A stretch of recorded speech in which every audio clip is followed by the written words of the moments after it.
M. Kelly, là, ça, c'est le conjoint de Mme Risky, Parti libéral, toujours. C'est tout à dire.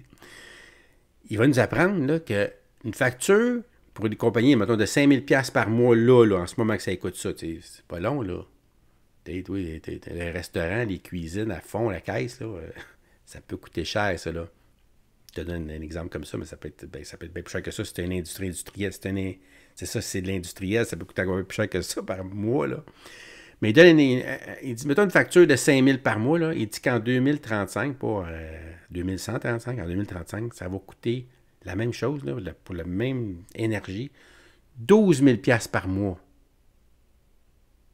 Comment, hein? Donner tout le monde une idée comment ça va coûter plus pour nos PME et le Premier ministre vient de confirmer que ça va continuer d'augmenter le prix de l'électricité, la fracture pour nos PME.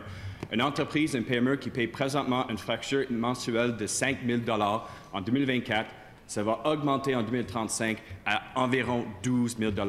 Les PME ne sont pas capables de payer ça. Ça, c'est leur réalité. Si ce gouvernement veut créer des jobs payants partout au Québec, si ce gouvernement veut fermer la carte des richesses avec l'Ontario, il faut au minimum avoir un bon tarif pour les PME. Et l'FCE, la Fédération canadienne des entreprises indépendantes, a lancé une pétition, un cri de cœur envers ce gouvernement. Et il veut que le gouvernement revienne sur la décision d'enlever des pouvoirs de modifier les tarifs de la Régie d'énergie. Avant, c'était la Régie qui a déterminé tout ça. Ils ont travaillé avec tous les acteurs du milieu. Alors, leur position est très claire. Est-ce que le CAQ va réviser cette décision de modifier les pouvoirs de la Régie de l'énergie? La réponse du ministre de l'Économie, de l'Innovation et de l'Énergie. Madame la Présidente, pour les PME, pour commencer, je pense que c'est important parce qu'on singularise sur le taux d'électricité qui, en passant, est un des taux les plus bas en Amérique du Nord pour les PME. Je comprends, M. Vincent, le lobbyiste, de faire beaucoup de représentations sur la hausse, mais il faut accepter que, sur une base de compétitive, les PME du Québec sont privilégiées au niveau de l'électricité. Maintenant, le pseudo-parti l'économie, le Parti libéral, fait référence à beaucoup les PME. Je vous rappellerai que durant la période où nous sommes au gouvernement, le rehaussement des interventions d'Investissement Québec au Québec des entreprises est de l'ordre de 60 %. Quand on regarde ce qui est produit depuis 6 ans sur l'aide aux PME, on a augmenté de 60 % ce que les libéraux faisaient. Et plus que ça, j'ai déjà en chambre parlé de ça, il y a 92 % des interventions d'Investissement Québec qui sont pour des entreprises de moins de 200 employés. Nous sommes le gouvernement des PME. Première complémentaire.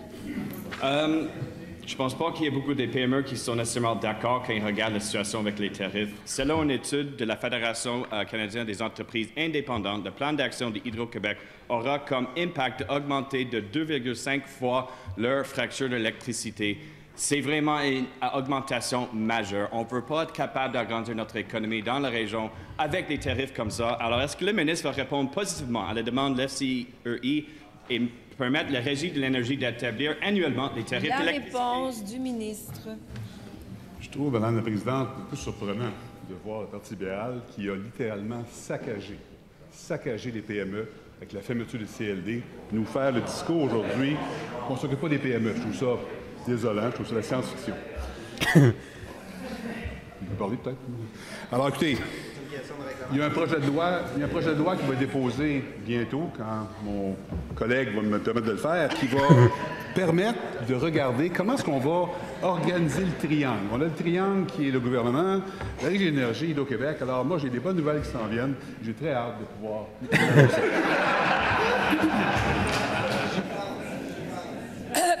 Petit silence. Deuxième complémentaire. La Fédération canadienne des entreprises indépendantes était très claire pendant l'étude du projet de loi 34, le projet de loi 2. Ils préfèrent que la Régie de l'énergie est le plus indépendante que possible pour fixer des tarifs. C'est là qu'on a le dialogue. Ce n'est pas dans les mains d'un super ministre. Alors, je reviens à la question très simple dans leur pétition. Est-ce que le ministre va répondre positivement à la demande de l'FCEI de permettre à la Régie de l'énergie d'établir annuellement les tarifs d'électricité, oui ou non?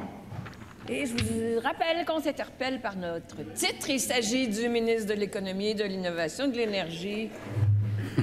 Nous sommes très conscients que le plan de transition énergétique est crucial pour les prochaines générations. On est très conscient que le rôle du gouvernement est important pour dicter quelles sont les stratégies énergétiques.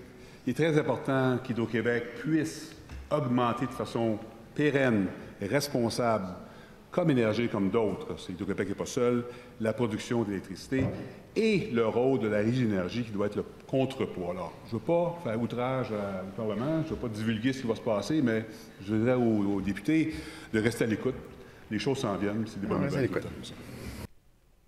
Oui, on reste à l'écoute. Parce que là, il nous dit pas, il nous dit juste qu'il y a un projet qui s'en vient, puis là, ça va coûter de l'argent, c'est sûr. Puis là, attends, il dit, j'espère que mon collègue va me le permettre, là. Il regarde probablement M. Girard, le ministre de l'Économie, des Finances. Fait qu'on va voir. On va voir de quoi il parle, là. Fait que ça veut dire que ça n'en ira pas tout de suite, là, si il n'a pas fini encore. Il n'a pas fini sa job. Fait qu'on va voir.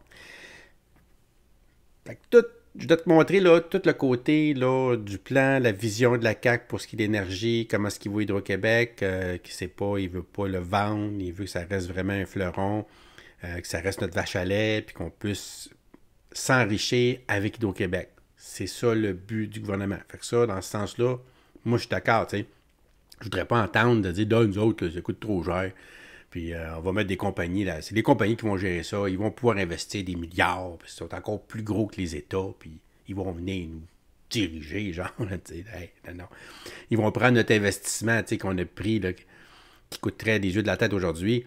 Puis on va le donner. Ça n'aurait pas d'allure. On ne veut pas entendre ça. Là. On n'entend pas ça. Fait que ça, c'est rassurant dans ce sens-là. Mais pour ce qui est du prix, on voit bien là, que ça va augmenter.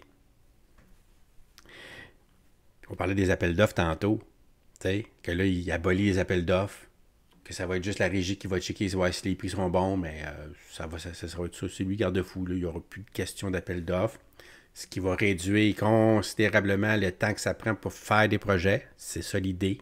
OK?